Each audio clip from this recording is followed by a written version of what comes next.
Good afternoon and welcome to Kennedy Space Center in Florida for the SpaceX CRS-16 pre-launch news conference. I'm Tori McClendon from NASA Communications, and I'm pleased to be joined by Joel Montalbano, NASA Deputy International Space Station Program Manager at Johnson Space Center, Hans Koenigsmann, SpaceX Vice President of Build and Flight Reliability, Kurt Costello, NASA International Space Station Program Chief Scientist at Johnson Space Center, and Clay Flynn, 45th Space Wing Launch Weather Officer with the U.S. Air Force. Thank you all for joining us. We'll begin with opening comments from our presenters, and then we'll be happy to take your questions. For those of you following on social media, you can ask questions using the hashtag AskNASA on Twitter. We'll go ahead and start with you, Joel. Well, welcome again to the SpaceX 16 pre-launch press briefing. This mission will be the 6th cargo resupply mission, the U.S. cargo resupply mission to the International Space Station, being the 4th SpaceX mission this year, which complements the 2 Cygnus spacecraft, which one still continues to be on board and berthed to the International Space Station. All this today continues the busy year of 2018, comes on the heels of a Soyuz launch earlier this morning. So approximately 6:30 a.m. this morning, we had a launch out of Baikonur, Kazakhstan, with 1 Russian, 1 American, and 1 Canadian on board the Soyuz rocket. The Soyuz rocket launch was fantastic, all nominal. The rocket inserted to an orbital profile which resulted in a 6-hour docking. So approximately 12:30 Eastern time, the Soyuz docked to the International Space Station.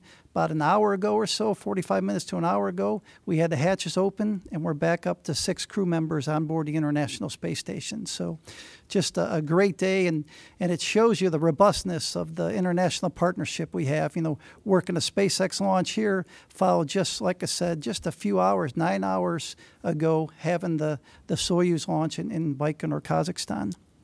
This mission will bring up over 5,600 pounds of science, research, crew supplies, maintenance hardware, and a combination of pressurized and unpressurized hardware that will contribute to extending the International Space Station mission of the science and research we do on board.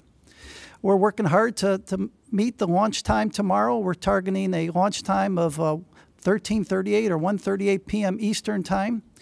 We are working a small issue with the rodents. We have today, when we were in the process of preparing the rodents to be loaded on board the vehicle, we were looking at some of the food bars that's necessary for the rodents, and they were contaminated with some mold on there. So we have to go ahead and remove those. We're in the process of working a new timeline to see if we can go ahead and make the launch for tomorrow. We're working hard with the SpaceX team. It's going to be tight. But right now we are on target. We're holding the December 4th launch date. We're having some hardware flown in from the Ames Research Center, which will arrive later this evening. That team will come down here, we'll process and get loaded in the vehicle with the goal of making the launch time tomorrow. With the launch time tomorrow, that results in a berthing on December 6th, about 600 Eastern time. And this vehicle will stay on orbit till mid-January. January 13th is what we're looking at today. As far as other activities, I just want to say thank you to the SpaceX team. Thank you to the Kennedy Space Center, the Air Force, all the teams that make these missions possible. Again, like I talked earlier, it's a combination of groups across the globe that work together to make the International Space Station. This year we celebrate 20 years since the first Element launch, and 18 years of crewed on orbit on the International Space Station. And we do it we touched over 100 countries across the world have had some type of research or education or some type of hardware experiment, science experiment on board the International Space Station. And we pool those resources together to be as successful as we are. So with that, I'll hand it back over to you, Tori. Thank you. Thank you. Next up is Hans with SpaceX. Yeah, thank you. And 20 years is really an amazing accomplishment. Congratulations. I'm actually coming from a launch. I'm in the post-launch mood rather than the pre-launch mood. So I got to switch that. We just had a launch on the West Coast, SSOA, pretty much 24 hours before the next one is planned, which is our shortest turnaround time so far, but working very hard to make that possible. The SSRA launch went flawless, basically, and landed a first-stage booster on the drone ship, and deployed a whole bunch of payloads. I just know the SpaceX side of that. Everything was fine on that side, so the deploys are actually continuing as we speak. Going back to CRS-16, we are targeting a 1:38 p.m. launch. If we would slip one day, it would be a 1:16 p.m. launch date, so slightly earlier, 20 minutes, right about, from Slick 40, and it is our 16th cargo mission to the space station. We don't dock, we berth. We berth on the morning of Thursday, December 6th, and we will stay for approximately 5 weeks before we get back and land in the Pacific then. So this is a land landing for the first stage, so we will attempt to land the first stage back here on LC-1. And if successful, this will be our first East Coast landing since Falcon Heavy, and our 33rd landing in total. That's a pretty high number, in my opinion.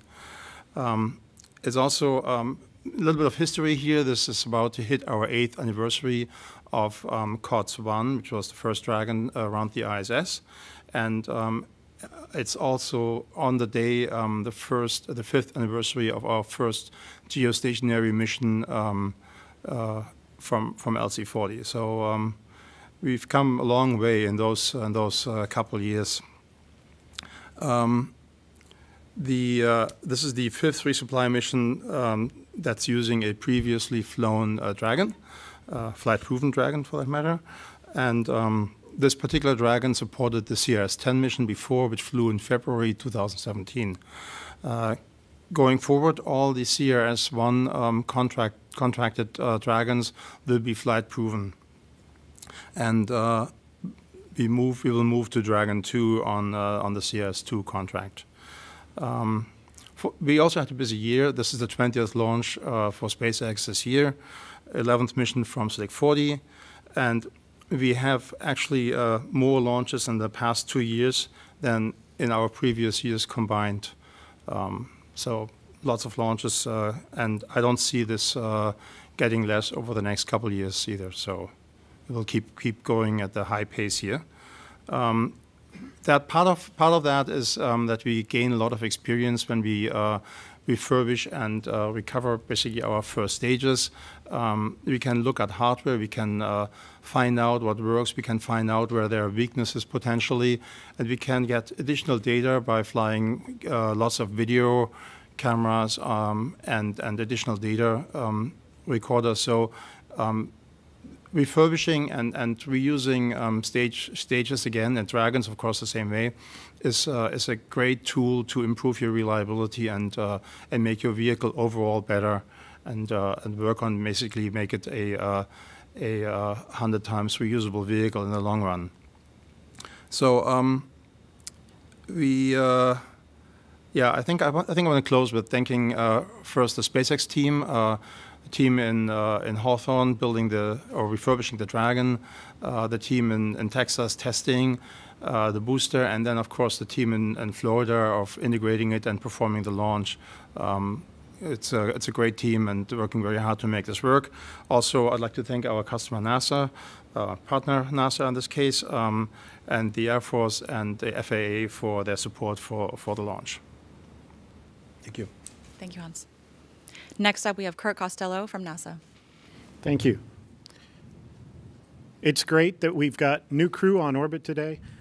They're essential for doing the science that we really need to perform on board the ISS. The ISS is an amazing multidisciplinary lab, and SpaceX CRS-16 is bringing 38 new investigations to the ISS. The ISS has multiple missions, both for NASA and as a national laboratory. We're exploring farther into space with some of the payloads that you'll hear about today. We're returning benefits to people here on the Earth, And we're also helping to establish a low Earth orbit economy and a commercial marketplace. The Robotic Refueling Mission, or RRM-3, is bringing new technology to test the capability to robotically refuel spacecraft in space. So we're flying for the first time a cryogenic propellant, and the RRM-3 will be installed exterior to the station and prove out the capability of robots to service and refuel fuel tanks on orbit. This will help us with our goals of someday moving farther out in exploration, either to the moon or to Mars, and the capability of not only having fuel tanks positioned along the way, but also being able to refuel those tanks. Another external investigation on the SpaceX is the Global Ecosystem Dynamics Investigation, also known as JEDI. JEDI is a great Earth observation platform that will be looking at the overall tree height, the canopy of our forests in both the temperate and the tropical regions. Overall, JEDI will use LiDAR to detect the tree heights and the terrain types of various forest ecosystems. This will allow us to build up a map over time that will tell us the total carbon carrying capacity of our forests. Not only in the leaf mass and the biomass, but the tree mass as well. Next, we have a number of investigations flying under our National Lab banner that are targeting either development of new medical processes or new materials processes that can help us understand how we can use microgravity, especially the environment on station, to produce goods and products that may have a helpful nature here on Earth. The NALCO Champion Microbiology investigation is looking at biofilms, the creation of biofilms in pipes and tubing that has a relevance to our petroleum systems here on Earth. This biofilm can cause corrosion, and we're looking at the difference between biofilms on Earth and in microgravity to understand how we might better prevent or clean these tubes to make sure that our processing of fuels becomes more efficient here on Earth. LAM Division is developing a layer-by-layer protein deposition system for artificial retinas. They'll be looking at laying down retinal proteins that can then be implanted to help with both macular degeneration and retinosa pigmentosa. Tympanogen is a company looking at hydrogel formation and drug release. They have technologies here on the ground that release drugs over time. They'll be looking at the structures of these hydrogels as they're mixed on orbit and compared to those on the ground where we have convection involved in the process. They'll be looking at scanning, tunneling microscope pictures to investigate the surface of these gels and see if they get a more standardized, better formation as we see in liquid crystals grown in space. And we also have STARS Bioscience 7. This is a tissue chip platform, one of our first in collaboration with the NIH NCATS program. In this program, CASIS and NIH NCATS are looking at the aging and the process known as immunosenescence in cells. So we're trying to understand better through these tissue chip models how cells age, and if they do so at a faster rate in microgravity, which is something we've been wondering about our own astronauts. So this will help us understand the cellular processes involved in that aging process. And last but not least, we've got a number of student projects flying under the Marvel Guardians of the Galaxy campaign. This campaign challenge, built by CASIS in team with Marvel, has identified 2 teams to participate. In this case, we have a high school student and a college student that have prepared their investigations for on orbit. One looking at the application of dental adhesive on board the space station and whether or not that can be cured properly, and the other looking at aeroponics, growing plants just using a water misting system, something that also hasn't been done on the ISS to date. So we're very excited to have not only our well-developed investigators who've been building investigations for many years finally flying to station, but also these newcomers and our younger generation involved as well. Thank you. Now we'll go to Clay Flynn from the 45th Space Wing. Thank you, Tori. Good afternoon. The principal feature that will affect the weather for tomorrow's count is the cold front that we have to the north. If you could bring up the satellite picture. If you'll note, we do have quite a bit of cloud cover up in just to our north as over central Florida and extending into North Florida. The front itself is actually in North Florida, extending down into the Panhandle. We're prefrontal at this time. We're southwesterly flow, very warm flow. Moisture is increasing, so we'd expect to have showers and isolated thunderstorms this afternoon. That threat should begin to wane several hours after the sun sets, with really just a continued isolated or slimmed down isolated shower threat late this evening during the overnight hours. Can't totally rule out an isolated thunderstorm tomorrow morning, but the greatest threat is really this afternoon into the first few hours of the evening. The front itself really doesn't push over us until about sunrise tomorrow morning, and then as we approach the noon hour, the front should be just to our south. With the front to our south, we expect to continue to have residual cloudy conditions over us with some isolated showers. Really, the greater threat is probably thick cloud layer residual clouds behind the front, but certainly can have an isolated shower or two during the count and near T0. So that would bring in a cumulus cloud concern as well as a flight through precipitation concern. Should we be on the path for a 24-hour delay, that front that is in North Florida continues to push to the south. It will be in the South Florida, perhaps the Florida Straits the next day with fair conditions expected. The pressure gradient tightens just a little bit, so we'd expect to see the winds picking up a bit for a 24-hour delay, 20 to 25 miles per hour, but otherwise fair conditions. So if you could bring up the forecast charts, I'll go ahead and go through those now. You'll note for tomorrow's count, the gradient will remain support what we have now, about 15 to 20 miles per hour during the count tomorrow and during the window. Our temperature will be 72 degrees Fahrenheit at T0, or that's what it's expected to be. As I mentioned, our principal concern with the frontal boundary just to our south will be residual clouds behind the front, so that would introduce a thick cloud layer concern. I think the bulk of the showers will be to the south, so a slight threat of showers as we approach the window or approach T0 with a slight threat of cumulus clouds. So the principal concern, the greater threat, would be thick cloud layers, residual clouds behind that front. For the 24-hour delay, so I should say a 40% chance of violation, or as some folks like to say, a 60% go chance tomorrow. Should we go to a 24-hour delay, the weather conditions do improve quite a bit. The front, as I mentioned, is down south. We'll have fair skies, just a very few bit of clouds over us at the time. There'll be relatively low clouds, so not really a concern at all. Our gradient does pick up, pressure gradient picks up, so we'll be 20 to 25 miles per hour. Good visibility, about 7 statute miles, and just a 10% chance of violation, and it's relatively slight because we're certainly below the liftoff constraints. So Tuesday, a little marginal. The front should be to the south, and we'll just have to watch how fast that front moves and how quickly we clear, and then Wednesday the weather is quite favorable. And that's all I have, Tori. Thank you, Clay. At this time, we'll take questions from the audience. And again, for those of you following on social media, you may ask questions using the hashtag AskNASA on Twitter. And for those of you in the room, please remember to raise your hand, wait for the microphone, state your name and affiliation, and to whom you're directing your question. We'll take the first question on the far right. Yes. Chris Gebhardt with NASA Spaceflight. When you say the timeline is tight to make it with the mouse food issue, do you mean, how tight do you mean? Like, if it's a car analogy, like, is it the GPS telling you you're going to get there right at the time you want to get there, or is there still some leeway in there?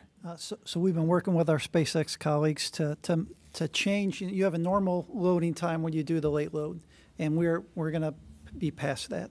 And so as far as we're working with the teams now is how much further can we go. And so right now I believe the rodents were going to be loaded, Kurt, around midnight or 1 a.m. or so. So maybe, with the team arriving in Orlando around 9 p.m., it'll probably push that an hour or so, hour and a half or so. Now, if there's delays because of the weather that you just heard, and we can't make the timeline, then we'll all get together and we'll stand down and we'll go look for the 90% go day. And for Hans, the stand down for the SSOA flight for stage 2 inspections, was that a common thing with this rocket? Did you have to do the same inspections on this stage 2, or was it unique to that vehicle on the West Coast? So we just verified that we don't have to do this on this side, that it's unique to Vandenberg and launch equipment there. So no. Okay. I also just want to quickly mention that we have a phone bridge available for media who wish to call in. We'll take our next question from Ken Thornsley. Hi, thank you. For Hans and Joel, first, congratulations to both of you on great launches. And OSIRIS-REx, too, just arrived. So, spectacular day for science. My question for you two is, I wonder if you could clarify a little bit, give us an update on DM1 launching. Apparently, Administrator Bridenstine made some comments last week that January 7th might not be the date. So I wonder if you could clarify that and Hans, tell us where it is in the processing. Thanks. Okay, good question. We have all the parts on Demo 1 here at the Cape at this point in time. We're going through final integration. We're going through final tests. We're going through a lot of additional analysis, verification on requirements, and the whole company focus is certainly, after CRS-16 back on Demo 1.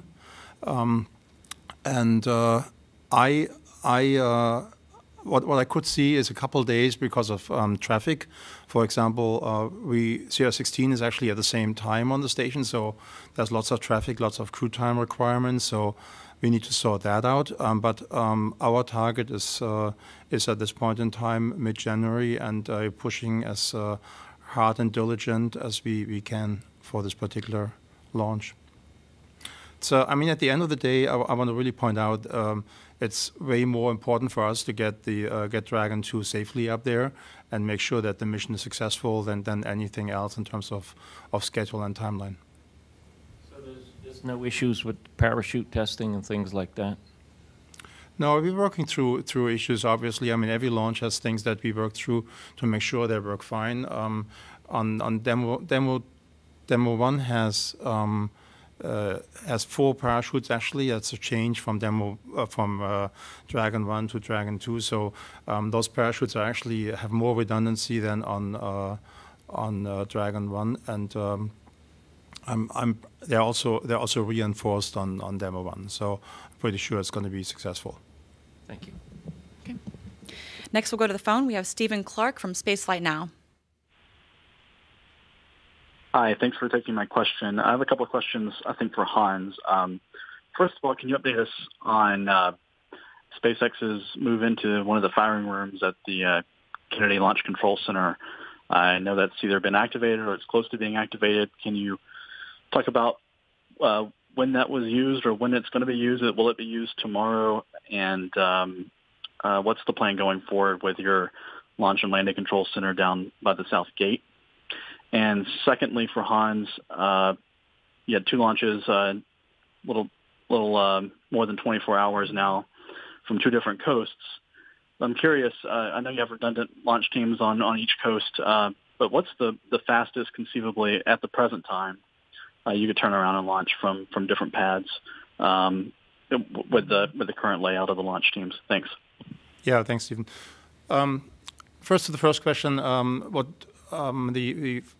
launch control, formerly known as Firing Room 4, has been used on, I think, our last mission here from the Cape. It was very successful. I personally enjoy the place. It's a great view of the pad when you launch from 39. We launched from 40 here, and we are not quite ready to use it, so we're not going to use it this time. Going forward, obviously, we will use launch control, formerly known as Firing Room 4, more and more, obviously. It's a great place, also closer to this room. So not for this time, but going forward, yes. And the second question was, sorry. What's the second question? Stephen, would you mind repeating your question? Launching from both coasts. Oh, launching from both coasts, exactly. Okay, good. Thank you. So this 24 hours is approximately my comfort zone actually for reviewing data and going through stuff. We can push this a little bit closer. It depends a little bit on what time of day this is. So in other words, if you do have a launch really early in the morning and then another one late at night, you might go as low to as 13, 14 hours. But obviously you have to make sure that nothing on the just flown booster has an effect on the next booster. So 24 hours is enough time to review the data. Could be pushed a little bit more, but there's obviously a time when it gets too tight. Okay, next on the phone we have Irene Klotz from Aviation Week.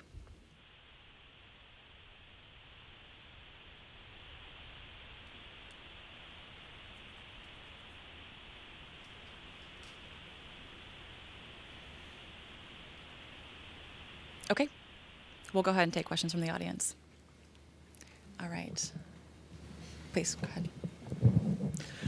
Chris Gebhardt with NASA Spaceflight again. Hans, because you mentioned the timelines for this mission coming back in mid-January, can this Cargo Dragon be up there on station or free-flying in orbit when the DM-1 Crew vehicle launches? Is SpaceX capable of having two Dragons on orbit at the same time?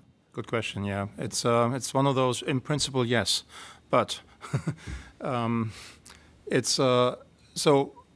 If when Dragon is on the station, it's relatively quiet in the control room, and we could run another mission. We've done this actually many times, that we have other missions at the same time, and that's something that we routinely do.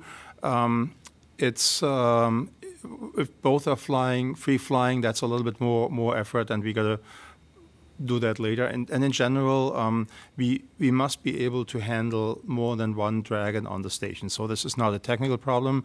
This is more a problem of focusing on Demo 1 and making sure that Demo 1 is really ready to go and not being distracted by any other missions in parallel. So I think there's a benefit if you can separate them. If you have to, then we can fly both at the same time, but the overhead is obviously there. Hi, Emery Kelly with Florida Today. Joel, I know this is in the weeds. Can we get an exact launch time for tomorrow down to the second? And also, when it comes to the rodents, can you go into a little bit more details about that food? If the rodents aren't ready, does that impact other experiments flying? Is this food they're going to consume on the station? So if they get new food, could that go bad 2 weeks from now, or what's the deal there? So basically, the launch time moves about 22 minutes earlier every day. So Hans said 1:16. We'll go get you the second. I don't have that with me today. Do you have this? I have it, yeah, because it's 51 seconds for the. So it's 1:38:51 for the first day, and then the backup is the backup might have moved. I have 1:16:18, but it might have moved 2 or 3 seconds. As far as the rodents and the food, so. What we're doing now is we're assuming that all the food is suspect, not only the food that was going to be loaded today, but the food we already had loaded. So we're going to replace all that food. One of the rodents is one of our primary mission objectives. It's important enough for us that if we're not ready to go with the rodents, we'll go ahead and delay a day. And so from that, it is an impact of a day if we go down that path. But like I said, the SpaceX team has given up some margin in their timeline. They're working with us. We're doing things a little quicker, and we're still going to try and make tomorrow's launch time. Okay. Next, we'll go back to the phone line for Irene Klotz with Aviation Week. Hi. Can you hear me this time? Yes. We can hear you. Great. Thank you. I have a few questions. The first for Joel is what is the current plan on the reflight of the Soyuz MS-10? When would Nick Hague and Alexei Ovechkin fly? So today it was announced after the Soyuz docking that we'll refly Nick and Alexei along with Christina Cook in March 1st of 2019. Okay, thanks very much. Appreciate that. And for Hans, 2 questions. The first is, how far off was Mr. Stephen from payload fairing half splashdown? And the other question for you is SpaceX still planning on back-to-back flights within 24 hours of the same Block 5 next year? Yeah, thank you, Irene. So I don't know how much we missed it by on this particular flight this morning, or this afternoon rather. But I want to. This is actually an older version of the fairing. There's an upgrade that we had, and that upgrade will make it easier for Mr. Stephen to find the fairing. But I can't answer your question because I was just running out before I got that. However, I do know that we had some really awesome footage of Mr. Stephen in the webcast, so it's definitely worth taking a look at that. And the other question, what was that again? Sorry, I can only do one question at a time, I guess. Okay, about the Block 5 reflights within 24 hours next year. Yeah, if that's still looking like it's something you might attempt to do. Correct. That's still on the bucket list. Depends a little bit on how the missions work out. I hope we can do this next year, in 2019 rather. But if it might slip a little bit. It's certainly something that we do want to try as soon as we get a chance. And it depends on basically which missions are ready to do this. Thank you. John McGill with Line.Cable. This question is for Joe. How many spacecraft are berthed at the space station right now, and what is the record number? So we have a Cygnus spacecraft is berthed with the recent launch of the Antares rocket. We have 2 Progresses and 2 Soyuz attached right now. And so that's the complement of visiting vehicles. And then with the SpaceX 16, that'll be 2 berth vehicles. As far as what's the record, this is probably, I'll have to go back and look at my history, but I think 6 is the record, where we're at today. Next, we'll go back to Ken Thornsley, front row. Ken, go ahead and raise your hand again.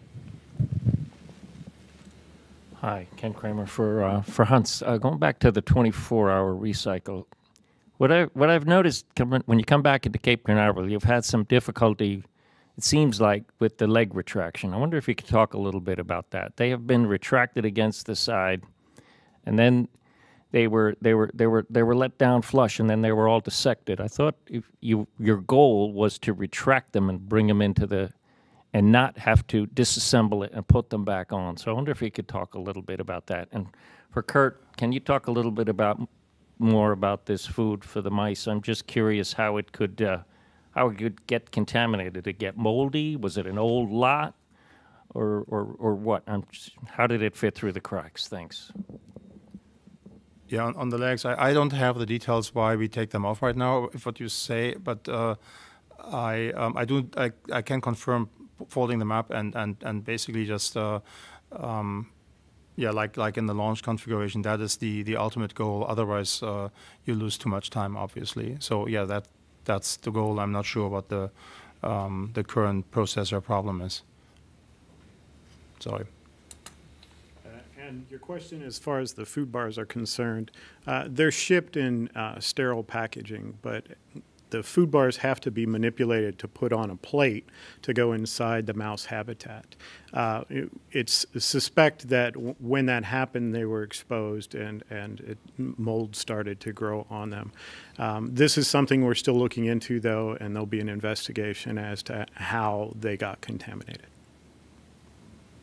But if they were exposed, how would that explain the bars you want to replace on the ISS itself that are already there? If I understood you right. Or maybe you mentioned that, actually. Yeah, I think what Joel was referring to is we already pre-pack the food, and so that food is already on the SpaceX. That food that is now suspect will just be returned and not used. So that was packed. So we do our packing with an early pack, and then we have our late packing, which we were going to do today. So the majority of the food bars, that was all loaded early. But what we're doing is we're assuming that those are suspect, and so we're planning accordingly. And we'll go ahead and just fly all new food bars, and we'll do the extra loading tonight when we have all the new hardware. We'll take a couple more questions before we wrap up. First, we'll go to social media. Hi, I've got 2 questions that came in for Hans on Twitter. The first one is, you mentioned an upgraded fairing earlier. Do you mean a different upgrade from the one that was used for the first time in February on the PAS mission? I think it is the same upgrade. This is, I could have said it the other way around, that we used an older version instead of that, but I think that is the upgrade. It's mostly related to recovery, nothing on the fairing itself. And thank you for waiting between the 2 questions. Of course. And the second question would be, why does Dragon require 2 days to rendezvous with the ISS? It's a good question. So it's a phase angle, and so you have to look at the angle at the launch time where space station is with respect to where the orbit of the Dragon is inserted. And what happens is you have to catch up to the International Space Station. And so you can pick days where you can do a 2-day rendezvous, 4-day rendezvous, or like you saw this morning, the Soyuz, where you did a 4-orbit or 6-hour rendezvous. It depends on the launch day you pick, and that drives the phase angle, which results in when docking occurs. Thank you. Hi, Matt Haskell with the Aerospace Geek. My question is for Hans. With regards to the fairings, when they don't land in the net and they land on the saltwater softly, as was referred to today's recovery, what is the capability of reusing those? Is it possible to refly those, or is the saltwater damage too much? We're actually looking into this. It depends. We are basically so close now to the place where they go into the water. It's something we can now look closer, and I'm not sure what's going to happen with that, but that is certainly a possibility. Yeah. Thank you. Next, we'll go to the phone. We have Jim Siegel with Spaceflight Insider. Jim? Thank you. I'm curious about what cargo is coming back on CRS-16 in mid-January or so. Can you tell us a little bit about that? So I'll start out, and then I'll let Kurt add. I mean, generally we have where we're bringing back 20 live rodents. And so that'll be one thing we're bringing back. We'll continue to bring back some of the science that we have frozen on board. And so, as you can imagine, with the scientists, when we do experiments on board, we go ahead and freeze them in our minus 80 degrees freezer, and that starts a certain lifetime clock. So we'll go ahead and bring some of those science samples home. I'm sure we'll have some hardware that we'll bring home, things that failed on orbit that we want to go ahead and take a look at. I can go get you a list, Jim, and we can get that sent to you, but those are probably the highlights. And I don't know, Kurt, any big things that I missed? Not really. We've got a number of samples coming back, probably in the range of 50 or so experiments that will be returning samples, along with of course, our human research samples. Some of those will be coming down on the Dragon as well. So we're looking forward to getting all that science back. The timeline is tight for our rodent research operations, and we expect again to have 20 of those animals returned live with the SpaceX 16. Okay, thank you. Thank you all for joining us. That's all the time that we have for today. NASA TV coverage for tomorrow's launch will begin at 1 p.m. Eastern. You can also follow the SpaceX CRS-16 mission activities on Twitter using @NASA and @SpaceX, and on the web at www.nasa.gov/SpaceX. Thank you.